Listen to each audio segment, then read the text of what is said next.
Good evening. So, tonight we have a special video. We have a box opening video. We got sent a box of League of Villains from Jasco Games to do a box opening video for. And so, if you're not familiar with what this is the fourth set of the My Hero Academia collectible card game, which is part of the Universus system. And it is releasing on March 3rd. So, at time of recording, that is this coming Friday. And in the meantime, you might be able to catch a pre-release in the middle of the week at a store near you. They have a pretty good organized play website at play.mhacardgame.com. They have a store finder on there. I'll link to those in the description. And even if you're not sure if you're going to play or not, if you're going to get into it, you can just make an account on there. It's free. You can sign up and that'll get you keyed into some of the emails, some of the updates so that you keep apprised as to what's going on.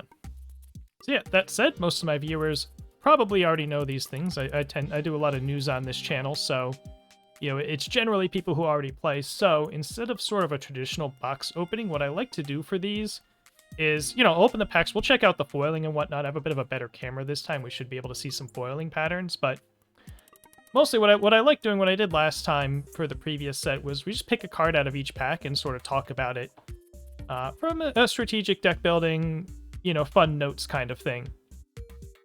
And that way we'll get, a little bit of card talk in here while we go through these packs, and we'll check out some XRs as we go, as we get them, and yeah, we'll see how this goes.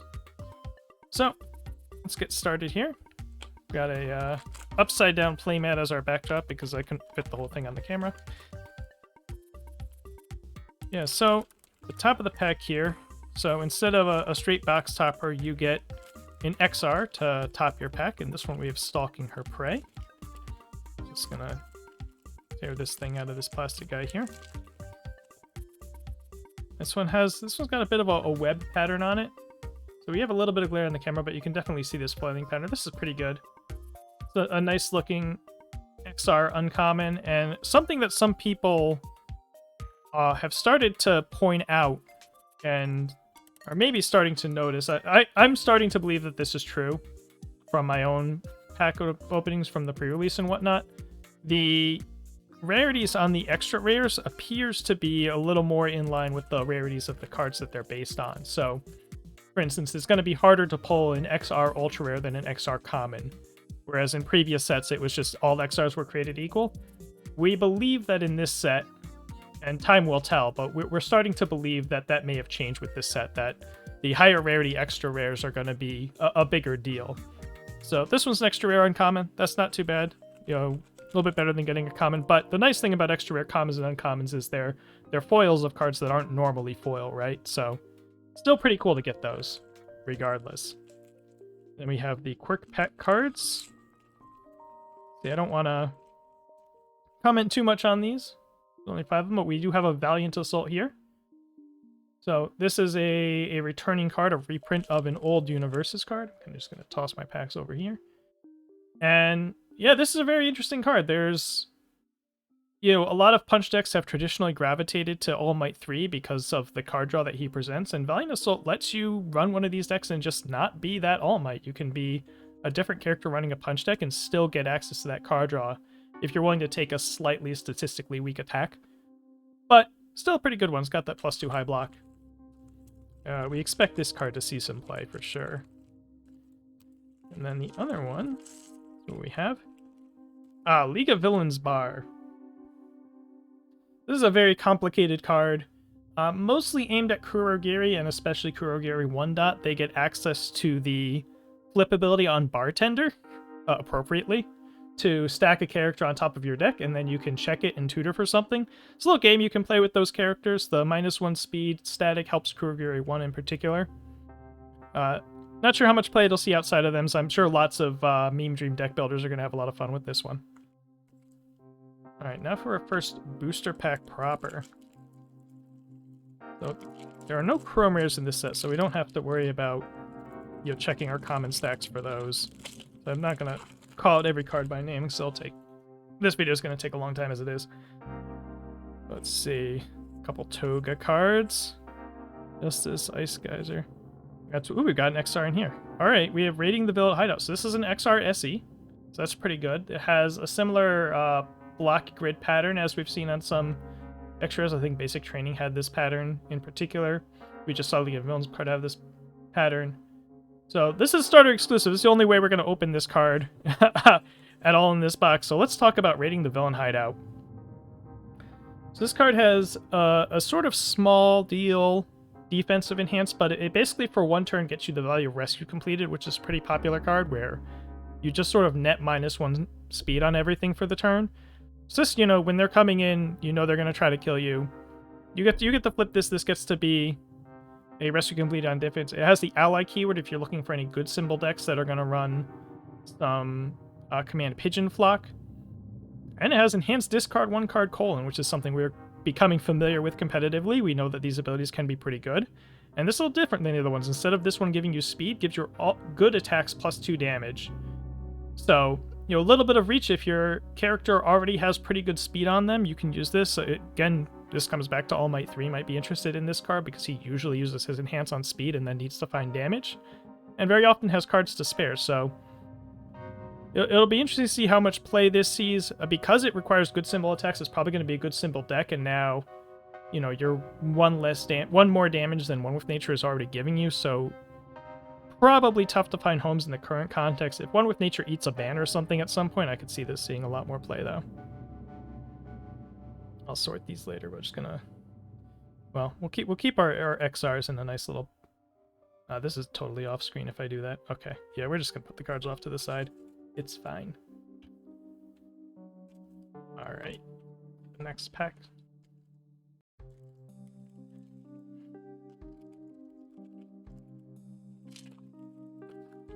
I wonder if the mic's picking up the pack opening noises. Alright, so the way we do this is we probably try to err on the side of picking uncommons and rares and stuff early on so that we don't get stuck with duplication. This one we have Wild Pussycat, so there's not a whole lot to say about that card. Let's talk about Tombras Protector. This is a card that I think, at least locally, people felt like kind of overperformed for them a little bit. So E-Commit +2 damage is kind of a middling ability, and E-Commit Draw 1, Discard 1 is kind of a middling ability, but when you get both of them on a foundation, on the same effect, with a +2 headlock, that's actually a pretty good rate. When you're building a deck on these symbols, if you sort of look, you probably won't warp your attack lineup to support this card, but if you're looking at your attack lineup and it kind of hits that one symbol thing on most attacks, then this is an interesting card I would consider running a 1 or 2x of in your list, especially if you need high blocks, especially if you need some form of deadlock. Yes, it makes both players discard, but it doesn't matter if you're killing them, right? So this is a pretty interesting card. I'm curious to see how many 1 to 2x plays this one gets.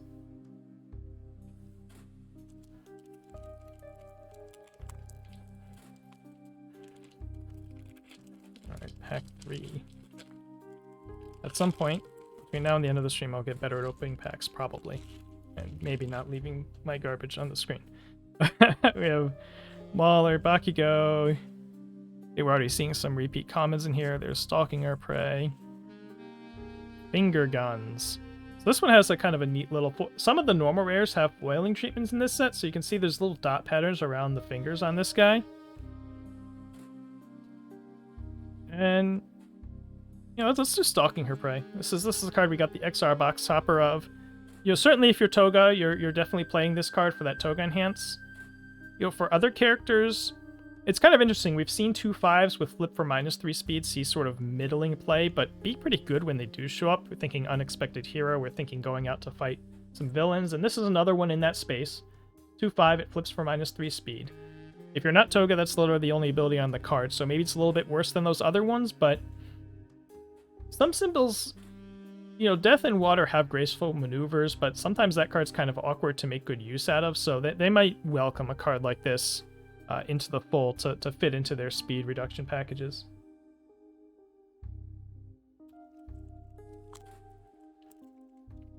Alright. More Gory Stab. Alright. Gas Cloud, Earth Beast, Cremation, Carpool to work. Needle Stab. Alright, we'll talk about Needle Stab. This is an ultra rare. I think a lot of people have looked at this card and said Mei Hatsume only, and that might not be wrong, but it is interesting to have this many options on a move. You probably, if you're a character that provides damage, you might be interested in a 5 high 4 setup strike with some options on it. But I think you kind of want to be able to use at least 2 of the modes on this before you start thinking about it. Like, if you can really do something with momentum, specifically, and your character put some damage on things so that the speed part of this always feels pretty good, and then you have some momentum long shots. I mean, a lot of these Mei-Hatsume decks are actually running Slashing Whirlwind off the all symbol, too. Or Evil, right? That has Evil, so this actually goes into those packages pretty nicely, but you can see some other decks with some good momentum outlets making some use out of the discard 3 if they're drawing some extra cards, or they just know they're going for it, right? So yeah, and if you're putting speed on it, you know, again, all these are very pricey abilities. You're probably not playing all 3 under any circumstances, but I could see some decks looking at this being like, maybe I can use 1 or 2 of these. You probably never want to draw 2 copies of it, so it's maybe a 1x in those situations, but kind of a potential blowout play if it comes out of nowhere, your opponent doesn't think you have something like that, and all of a sudden, you know, oops, I have 2 momentum, guess what?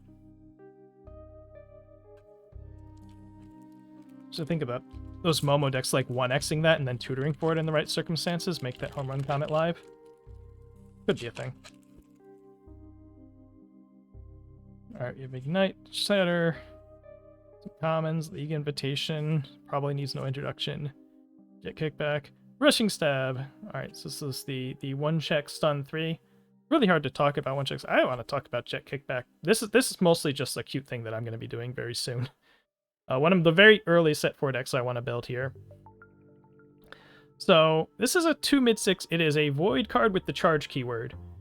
And this has been a slowly, very slowly growing little lineup where if you're a Void Sero deck that can change the zone on all these guys, it starts to look kind of compelling. So you have Tape Swing's a charge. You have Recipro Extend is a charge kick that buffs other kicks, and here's a charge kick right here. There's the charge kick engine boost and the charge payoff in Double Jab Pummel. And you probably don't need to be mono charges, you can probably mix a non-charge kick in there as well. So it's an interesting little Void package here that's kind of mostly mid, which is why Sero's compelling for it. But, you know, this guy, if you're doing the Sero Zone Change Zone Overload, you've looked at their hand, you combo this thing, it's 10 damage. There could be something there. Other decks, you know, this is sort of weirdly looking for that combination charge kick package. Obviously, Gran Torino's moves, a lot of them have both, but a lot of those cards haven't seen a great ton of play. So it's going to be a little hard with the 2-speed. Obviously, this is sort of angling at a discard theme. You know, if you can actually empty their hand, then you can land this thing for 10. So maybe we'll see it if one of those decks starts to shore up. But I kind of like this card in Sero. I'm going to try that at some point.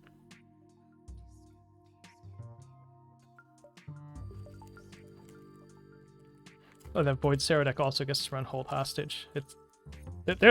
There's a whole thing there. I don't know if that deck's going to kill anybody, but it's going to do cool things I've been trying to do for a while.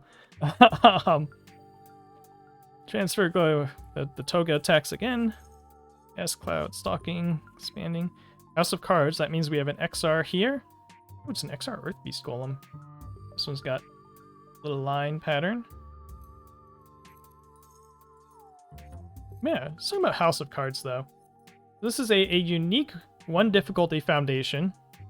So sort of an open question, how many of these do you play? So worst comes to worst, you can always, if you draw the second one, you can always just flip the first to do nothing if you need to. So this is kind of an easy unique to play 3 of or something. So long as you don't draw 2 in the same hand, you're kind of fine with it. And, you know, this response, discard hate, your choice discard hate is going to be quite valuable in this format. There's a lot of characters and decks that are putting a lot of value on momentum, and in some cases face-up momentum. And House of Cards getting to disrupt that. Granted, at a remove cost, right? It is pretty expensive, and then you put it on top of their deck, so if they have a way to draw it, it gets bad for you. If they don't, then it gets bad for them. So it's a little narrow, but it'll do the job. I could see this as a 2-main, 1-side in a lot of these decks on the symbol. But Momentum Hate certainly at a premium right now, and Momentum Hate on a 1 diff. Very, very much so. I'll be interested to see if there are, for instance, decks that have some combos in it start putting more forcing surrenders in than they might otherwise because of it actually has a Momentum Hate combo, a response on it for comboing. It's another spam that can hit a momentum for you.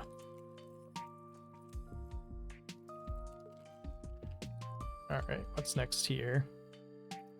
I'm jumping to the GMA takedown. Convenient timing, palm shatter, some bartender, tracking device, pyromania, and an agile drop. I think there's been a lot said about agile drop already. It's kind of self-explanatorily good. I guess that's probably true for this other card too, but we're gonna talk about convenient timing anyway. So this is, I think we're gonna see this card a lot. It gives a momentum outlet to the all symbol, which doesn't necessarily have a lot. That's what sticks out to my mind when I see this card. And you know, there are some air decks after you've hit your electric jolt, you've flipped, you've committed something, then you block, then you -1 for their turn. This is a very nice defensive ability. It's kind of in the same space as Cheerful Uppercut, but you don't have to put the awkward 5-diff in your deck. Instead, you have to spend a momentum. Some all-for-one decks are gonna leverage the fact that they have this early momentum.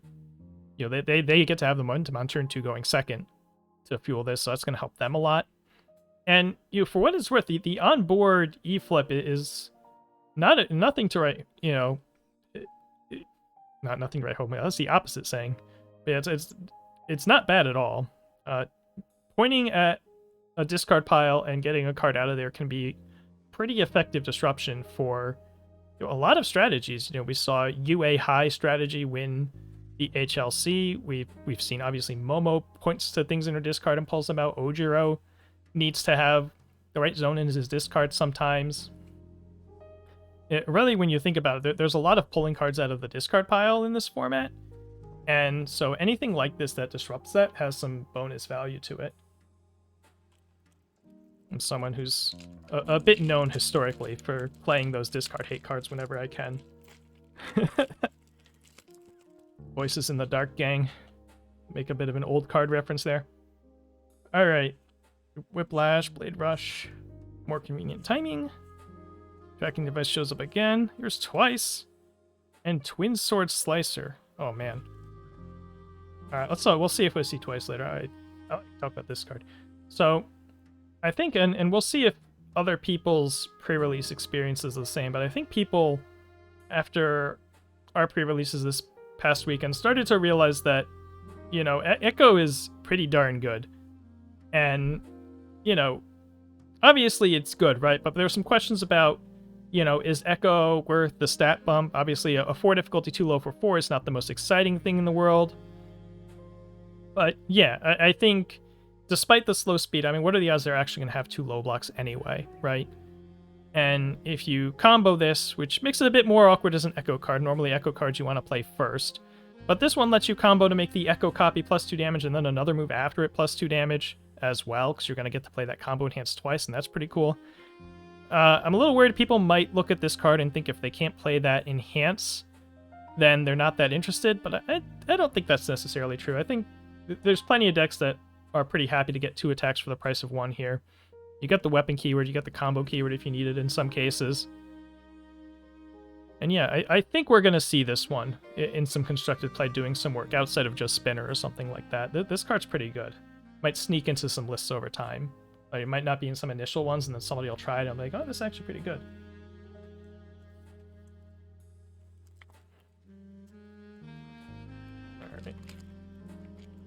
Alright. I'm making a mess of myself to clean up later here. Off on the side here. Alright, message. Menace, stare, enamored, Dobby. Earth Beast, muscles, and decoy duplicate. This card probably needs no introduction, but we'll talk about it. I think this is going to be one to watch. I think the ability to run decoy duplicate is going to drive people onto these symbol choices in some cases. I know locally we've talked a bunch about Ochako 1, and between the convenient timing and this card off of air having 2 defensive things to do with that momentum that you're just always getting is pretty compelling. This card, you know, is really going to drive home. If you have a deck that can't answer rival foundations, then you need to have an attack strategy that doesn't mind just getting bapped by this sometimes. Because this literally just gets rid of an attack. It just goes away. It's gone. And, you know, another piece of another effect in this format that's being brought in that makes good use of momentum and increases the value of momentum hate and all of that. This one shares 2 symbols with cool and tough, a little bit of protection against momentum hate. Not very many symbols have that sort of protection. You also have Hype Man, and that's kind of it. So I think it's 5 symbols can do something about momentum hate, and the other 7 can't. But this shares symbols with some of those that can. So you might see those 2 cards together a lot too.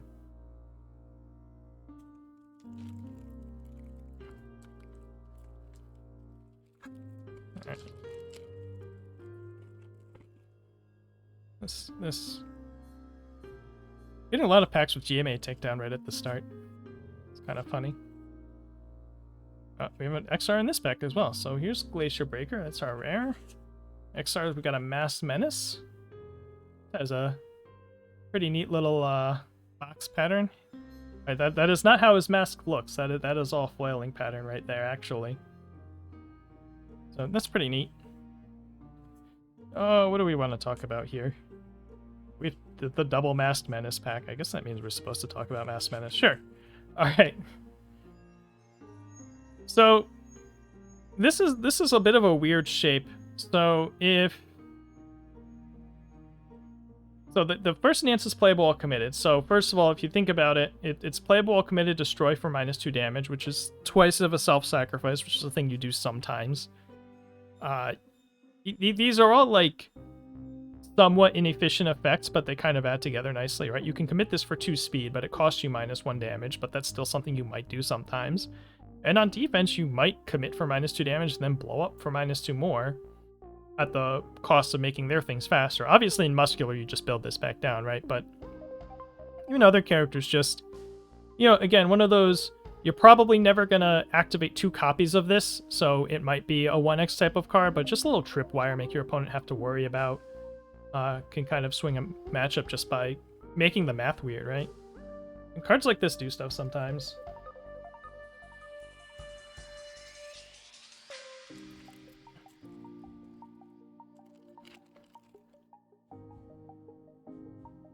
Frame of Mind, Ignite, Blade Rush, Binding Violence, Sentence, Polite.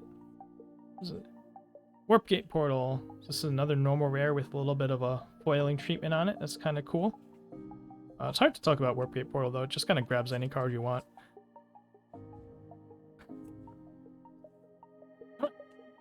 I'm going to talk about Binding Armbar a little bit. Not so much this card specifically. It has a combo that's a little hard to meet. The combo enhances to seal something, and a lot of the decks that are on this combo theme are already pretty good at sealing things, so you're probably playing Binding Cloth Capture from the first set.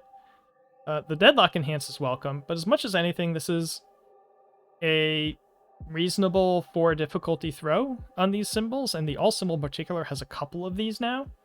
So it's starting to open the door. I know early in set 2 we saw a bunch of people trying good symbol throw decks, and the basic takeaway of those decks is that they didn't really have the defense. They were just kind of racing people, and throw decks don't win races very often.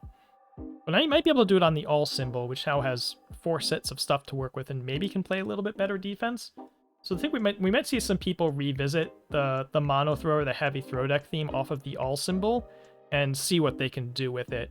See if they can kind of keep themselves alive enough that, hey, I'm putting you on a 4 or 5 turn clock, and this time I'm gonna block some things and maybe keep myself alive long enough to see that clock to its fruition.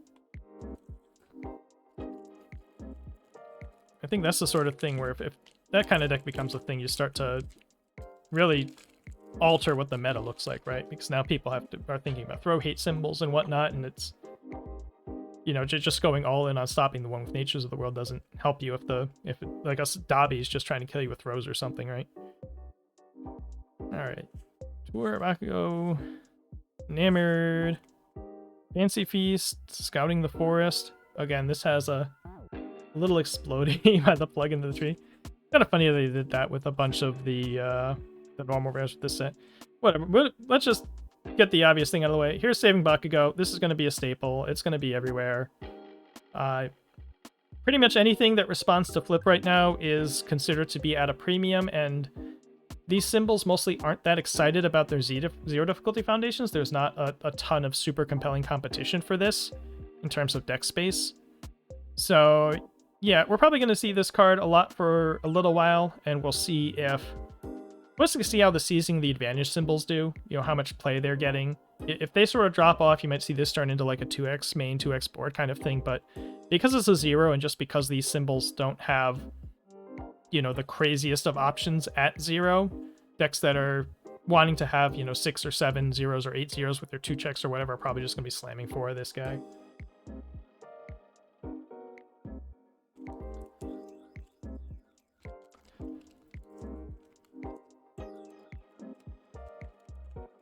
Alright. We're gonna talk about Whiplash on one of these. Whiplash is a cool card. Firestarter, Nebula Stare.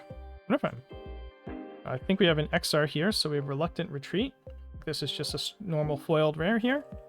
And Charging One for All. This is another starter exclusive. Got the dot pattern around his glowing hand here.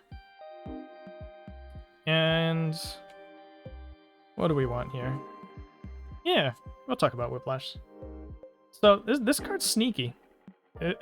Enhanced Go pick up a 6-check from your discard pile is kind of pretty good. That's actually not a bad ability. That nets you a card. It's a card you have some choice over. If you're a good symbol deck, that card could be determined. Not sure off the top of my head what the other options are. This isn't necessarily character cards only. You can find some 6-checks. I mean, even just on the good symbol, right? You have Determined and Bonds of Friendship you might be running. You get to go pick up a choice block zone as well.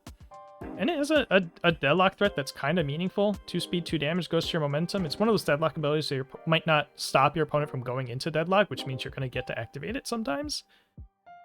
And, you know, the EX2, we've seen that be relevant. It's got a nice 1 mid block. This is kind of just a neat all-around card for probably good symbol weapon decks mostly. I could see some water weapon decks running this because the Resurrect starter 5 diffs aren't that crazy to necessarily get slammed in there everywhere, and you're just sort of looking for 5 difficulty weapon cards besides Cannon Blast. I might be forgetting one off the top of my head that's really obvious, but another card that will probably overperform for people a little bit if they try it out. I know it's been a big card in Sealed for sure. Really swings matches having that 6 damage EX move. And Sealed decks are often playing character blocks, right? Bakugo, Mastermind's Apprentice, Stop, Carpool, Ice Geyser, Low Blow. Low Blow makes me curious. First of all, this is very funny art. If these cards are new to you, they get some silly art in there once in a while. But you know, 3 damage for the maybe stun 2, maybe draw a block out of their hand. The high block. This has 2 symbols with a Bara, notably. So this is a pretty good lead-in for her because they really want to block your 2 damage move, but because you're kind of telegraphing that you're all or mostly lows, you want things like stun to help land your moves. You want the breaker on defense. So that use case is really standing out to me. I don't know, outside of low overload decks, I mean, Breaker 2s are just good, right? You might just play this to have the Breaker 2 if you're putting some stats on things in any way, shape, or form, even if you're not on an overload. So yeah, but at the same time, you know, maybe the stats throw people off. This shares 3 symbols with another very good low attack that has a low block and tongue whip. So man, I'm sort of like picked this card because I didn't really thought about it too hard. I think this is going to see some play. It won't be a staple across its symbols, but it'll probably see less play than it should. I'm going to guess is what I'm going to go with this. I could see this seeing more play than it should too, though, right? This is going to be an interesting card to see how much it sees the table.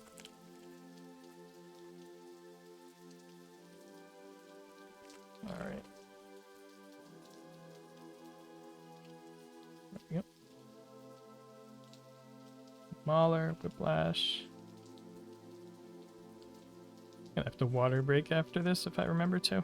Nightmare Physique. This is just crazy art. It's like they've got muscular outlined a little bit, his eyes glowing. Nice foiling on the normal rares. So it'll be a bit of a downer for a moment. We'll talk about Toga. So, I think some people have tried her in their pre-releases. It sort of seemed you know, she does do some stuff, right? The first attack +2 speed is not nothing. Getting to do these timed foundation readies is pretty good. And if you can get her engine going and start unflipping momentum, especially if you land her one check, then she's a pretty good sort of sustained character. Just sort of gradually keep gaining advantage and that sort of thing. The only thing is the aforementioned likelihood that we're going to see a bunch of momentum hate in this format probably means she's dead in the water, right? Well, you know, we'll see how much of that momentum hate comes to fruition, but until we see that a lot of the popular decks just aren't running momentum hate, it's going to be very hard to run this Toga, unless you're just generating so much momentum that you're overcoming that. But, you know, you're working really, really hard to do some things that are, you know, maybe better than what other characters get to do, but not by so much that it's that crazy. So, you know, unfortunately, this Toga's going to be very, very, very fun. I don't think she's going to be terribly competitive in the landscape right now. Maybe if these symbols get some momentum protection at some point, that can change. But for now, if you're playing Toga, you're probably playing the older one from the Crimson Rampage set. But this one, you know, we'll see over time. You can always get more face-up abilities. There's stuff that will feed into her over time, too.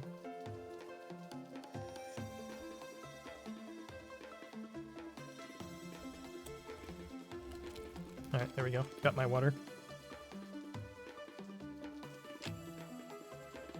Alright, we're down to our bottom third of our box here. The Muscle Rush. Cremation. Banning Chainsaw Nomus. This is an ultra rare. Yeah, we should talk about Cremation at some point. So, a lot of competitive players are quite high on this guy. So, never mind whether you're Dobby or not. You know, being able to come out of your hand for +3 speed is pretty potent. You know, we've seen decks kill people with Sugar Rush, not so much because they needed the damage. It's very often the +2 speed out of the hand putting stuff over the top. Your opponent's made a bunch of calculations, and then whoops, it's 3 more speed, right? They put resources into blocking, and then suddenly they can't block anymore. So, you know, Cremation as the hand trick is going to be pretty strong, and then if you can afford the health, you're starting... We talked about All for One starting the game with the momentum and getting to use that on defense. Well, here's another use case for that. You know, you're a Chaos deck, you're running Decoy Duplicate. Here's Cremation getting you that momentum so that you're live on turn 2. And unlike Ready, Get, Set, Go, you can't really dodge the third non-attack card. You're going to be trying to play 3 non-attack cards to start the game no matter what. So yeah, it'll be interesting to see that this is competing with some pretty strong actions on these symbols. But, you know, certainly putting up its fight. I think a lot of people are going to try this card. We'll see how much of it sticks. Probably depend on some particulars, what characters are getting used, that sort of thing. I actually got to kill somebody with the Dobby lose 1 health at the pre-release on defense. They attacked me and they were at 1, and then I played it. It was kind of toxic. But it is a thing. If you're facing Dobby, try not to go to 1, because he can just kill you with that thing. So Terrifying Injury, Convenient Timing, Bartender, Gomraz, Spinner. We have a Flame Flicker. Alright, I'm a downer on Flame Flicker. I'm a bit of an upper on Spinner here. So, we can talk Spinner for a moment. So, you know, a lot of people, they look at him, they think about that weapon enhance first and foremost. They think, okay, how many stats am I getting? How many attacks do I have to play? This and that. The real compelling part about Spinner, the best spinners are going to be the ones that make great use of that second ability. The once per turn, just drop a foundation down from your hand, +2 speed. So you want to put +2 speed on the right attack of yours. And if you use this on defense, you need to think about, you know, which of their moves can I give +2 speed. But, you know, there's 2 parts of this. First of all, you know, on offense, it can get you something online a little bit faster. It can let you cheat the difficulty of some foundations. You can play a heavier 3 difficulty foundation count, which on order, for instance, is very compelling. There's a bunch of 3 difficulty foundations on order that are quite good, and being able to just free drop them so you don't have to worry about building them after strings all the time could be very potent. And then on defense, you get the surprise value. So you imagine you have a momentum, your Spinner, they're attacking you, and then, oh, by the way, I have this Decoy Duplicate. You know, and just as long as you can keep the card in your hand and have the momentum, you can make them play around that all game, and that's pretty strong. You know, I don't know if his offense is enough to make all that add up. He reminds me of, he's obviously very similar to Eraserhead 2, where he has a really nifty defensive ability, but I think he's got a little bit more than that going on in exchange for not getting the card draw, right, that Eraserhead 2 has. So I wonder if anybody's going to super put into the hours to that spinner, because I think there could be something there. All right, we have another GMA tech down leading off a pack. I should have counted how many GMA takedowns led off packs. All right, we have All Out Battle as our rare in this pack. All right, we're getting pretty deep. Anything cool here to talk about? Yeah, let's just like Mastermind's Apprentice, right? So I think people have started to... People certainly found this card very good in their pre-releases, in their sealed events. And this is an interesting piece. It's a 2/5, it's got the 2 block. It's very similar to a card called Frozen, which has seen pretty good play in securing games. And the weird difference is that your rival makes this... First of all, they could just check a 6 sometimes, and then you're sad. But... You know, if they check a 5, they could choose not to commit a foundation if they're not planning to block the attack anyway. So, in some cases, they sort of get out of what Frozen's doing. A lot of the time, what Frozen is supposed to do is to, over the course of a turn, as you commit foundations to pass checks, you start blowing them up, and eventually your opponent's committed out for your big attacks at the end. Mastermind's not too great at that if they're willing to take the early hits. But if they're not, then yeah, they have to commit 1, and then they still have to block. And if they check a 3, now it's 2 speed, and if they want to block that move, they have to commit 2. So really probably fits the best in decks that are where all of their moves are threats. You know, if you're trying to play a bunch of little 3, 4, 5 damage pokes into a big, you know, tongue whip or 1.3 or something, this isn't necessarily going to help you get there if they feel okay just ignoring the rest of what you're doing. But if your character, like All for One, or like many characters, that's just kind of slamming damage on everything, then... You know, this can probably do an even better job than what Frozen does, and that card's already quite strong.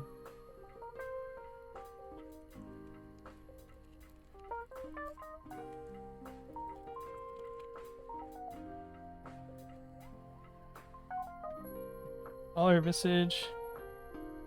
Attempt, check, kickback, pump up. Web of Blades. Kind of, it looks like they foiled specifically the teeth on this guy.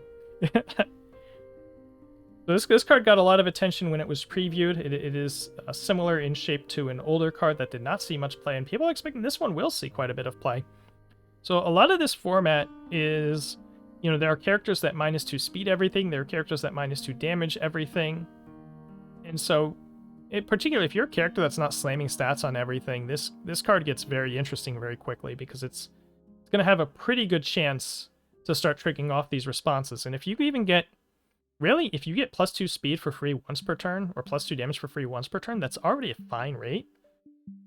And, you know, it's a unique, you probably 1x it. This is kind of the easiest 1x main 1x board in the world, right? It's got a good block. It has the weapon keyword if your character happens to care about that.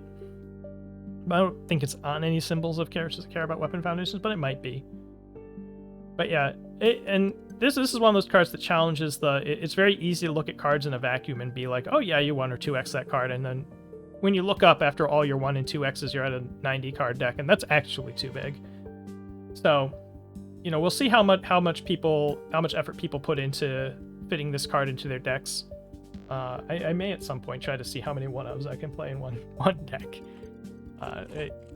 Because, you know, Highlander decks are memey, but there is a world where there's enough... I'm thinking on Void right now. There's enough, like, cheeky 1x, unique-y shaped type cards that do kind of neat things, but you don't really want multiple copies. But they're all really strong in the first one. You just, like, play 1x of 10 different cards. And that's sort of your foundation plan. I've done it before. It was also a Void deck. So... So you have Palm Shatter, Injury, getting a tour, League Invite. I don't think I need to tell people that League Invite's really good, right? Double Trouble. All right, we kind of talking about Twin Swords, kind of very similar to talking about this card. This one has some filtering attached. All right, whatever. Where are we here? So, again, it's a little bit different from Twin Sword Slicer because this is a mid instead of a low, and they may very well have 2 mid blocks and actually be able to block this twice. So you're probably much more definitely looking for a mid overload kind of thing, or you're overloading a zone that's not mid, right? And you're thinking they might not want to hold 2 mid blocks to deal with this twice. It does have the stun 1, which helps, and you get to see some more cards while you're doing it. Probably, it's one of those things, it's so slow, it almost doesn't, you almost don't want your character putting speed on it, because you're kind of just going for the, like, show me 2 mid blocks play.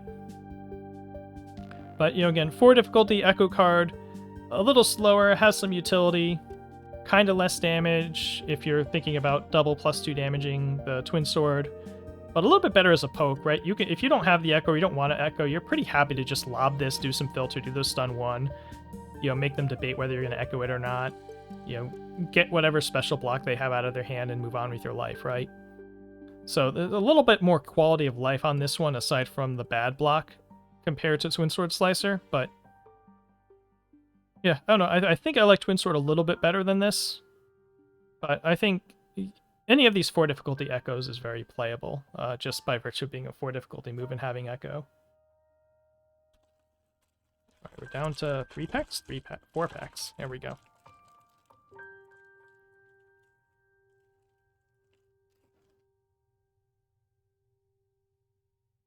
Bakugo, Knight, Moonfish, Tomra, Flash Fire Fist. Alright, this is a fun card. We were talking about this card a little bit earlier. So, this card asks an interesting question. Are we willing to play a 2-check to mill 6? And, there are decks that might want to do this. It is ranged, so it goes into the Frigid Heatwave suite. It is probably going to be a 4 high 6. I think people forget about the second enhance on this a lot, where you also get to point and flip a 1 difficulty or less foundation. And, that can be release in a lot of cases. That can be, very often they're anti-flip piece, but that's fine if you're on sort of a heavier flip plan. If you're a seizing deck that's doing stuff with your discard pile, you might be down to run this. And, that comes at a cost. You have to start playing some 0 diffs. You have to make sure that you're playing around the 2s on turn 1. But after that, the 2s aren't necessarily that devastating, so depending on your payoff for having a big discard pile, or depending on how much you really want to flip release, I think this card gets some usefulness in those sorts of decks, and I think there's probably almost completely slept on. Maybe I'm wrong about that, but I think you'll see this card more than 0 times in a competitive event, and I think a lot of people are just kind of assuming it's just a nothing burger, but I think it has its place.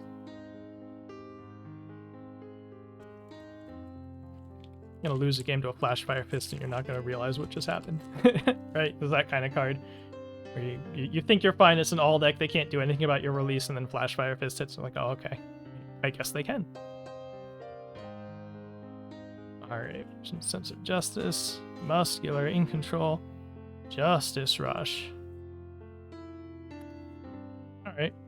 We were talking about throw decks earlier, so let's talk about In Control. This is a interesting piece of throw hate, where you're not actually stopping them from throwing you a lot, but you are making them have a bit of a harder time if they're trying to chain throws. You're gonna give one of them a bad check and make them, really hurt their ability to play defense in this race game against the throw deck, and it can punish them if they're trying to block with a throw too. It's to play or block with a throw card. Throws normally don't have that many great blocks to begin with, so if you're using this on a block, they're probably already feeling really pressed and have to try and block with a throw. So it's a pretty neat piece of throw hate, and that top enhance, flip for +2 or -2 speed is a pretty fine rate. It has a low block. Like, this is a relatively main deckable card for something that's throw hate, right? So, again, deck space, easier said than done, but I think that, if we start to see some of those throw decks develop, I think we're going to see a lot of this card. And in particular, the symbols that it's on do not have a whole lot in the way of throw hate either. Right, there's no wall clings on those symbols, Faith Shield's not on those symbols, Red Guard's not on those symbols. So, it's not quite the same as just taking nothing from a throw, but it is better than not having anything at all that can deal with throws. Alright, eyes on target. Earth Beast, Carpool, Pump Up into the fray. Alright, I have to talk about Pump Up before before we run out of cards here. So naturally I like this card. So it is a 3 out of the 1 low block. That's pretty compelling. You know, these symbols, well, life doesn't really need a 1 low block, but the other symbols may be kind of down. But, you know, flip 1, on block, seal 1, it can really mess with turns. Right? If you're facing a 1 with nature deck, and now they have to make everything unblockable, or they don't get to keep their 1 with nature, specifically, right? That's very compelling. You know, on offense, you start flipping. You play an attack, you flip a foundation, and they have to think about blocking. It could even be a gamesmanship thing, right? It could just be poking, it could just be a bluff. But, you know, here it is. Another Earth Aoyama card. I think we're going to start seeing people have already started to look at that guy a bit. We might see more of that in earnest with Pump Up and some other pieces that he can play out of this set. So just another, you know, 3 difficulty foundation, quality 3 difficulty foundation. And, you know, this is going to start to shift things, I think, a little bit. You know, a lot of decks are just trying to play as many foundations as possible. And if things slow down just a little bit, you might see more of a focus on foundation quality and, you know, sort of fighting over, you know, they have 3 really good foundations, I have 4 really good foundations, and here's what the layout of snipes look like, and what am I going to target first, and all that. So you definitely don't need to be muscular to run this card. You can certainly run a couple copies, show up your low blocks, and get some seal threat going on. You know, Earth in particular kind of just has flips right now, I think, for the most part, and this gives it another means to go after stuff that's not exposed to Chivalrous, right? And here's another GMA takedown pack. I'm going to assume this is a coincidence, but we're going to count next time I do one of these. Up close. Dark Shadow Berserk. Sure, it's the last card. It's an ultra rare. Why not? This is a very sad card to pull in sealed. Unfortunately, it's kind of hard to make work in sealed, but it's kind of interesting. So it lets you pay in momentum for what will probably be like 3 to 5 speed if you're heavy enough on the ally theme. You're probably playing this in tandem with the promo Dark Shadow Behemoth card. You're really in on that ally theme, and even looking to fill your discard pile for that card. So those two play well together, which is kind of cool and makes some sense. Has a great 0 low breaker block. You're paying, you know, you're certainly having the 2 check is probably going to stop people from just, you know, siding this for the breaker block or whatever. And with card pool ability, you know, we'll see if there's like Dark Shadow Behemoth, Dark Shadow Berserk Coda decks perhaps might be at play here. You know, definitely the all-in on the ally theme is sort of interesting. You know, obviously a fairly heavily ally theme deck just won the HLC. Doesn't necessarily mean it's going to be going in on things like these, you know, because Midnight's not the greatest long string character, but yeah, you know, people are going to have to try these out and really sort of feel out this card and the Behemoth and figure out how good these decks are. So it's a little hard to evaluate up front. You've got some high difficulties in there. You're trying to string stuff in. I don't know if it works if you're not Coda, rather. Yeah, I don't know if Tokuyami's really bothering with this stuff, but he can. It'll be interesting when he does. Maybe off of the evil symbol more so than Chaos, where he's already got plenty of stuff to play. But yeah, kind of a neat card. I think if we see it, we'll see it together with Behemoth, and the decks will be silly when they go off. You know, whether or not they're competitive, I'm not sure, but you know, again, mid-table, somebody's gonna kill you with these things, and it's gonna be like, all right, yeah, I guess those cards do have text on them, right? So yeah, that wraps it up for our League of Villains box opening. So Jasco did send me a second box. I'm not gonna do a second one of these videos. What I think I'm doing is doing sort of a build sealed decks live video using the second box, but probably won't record that quite tonight. We'll see how things go in terms of news and whatnot. We'll try to record that later in the week and get it out in time for people's pre-releases. But until then, you know, hope you enjoyed this. Hope this was a nice way to go through a box with a little bit more than just looking at the cards. You know, let me know if you like this format. you know, hopefully the mic setup's a bit different here, so hopefully I'm not like way louder than music or anything like that, etc., etc. But yeah, until next time, have a good night. Take care.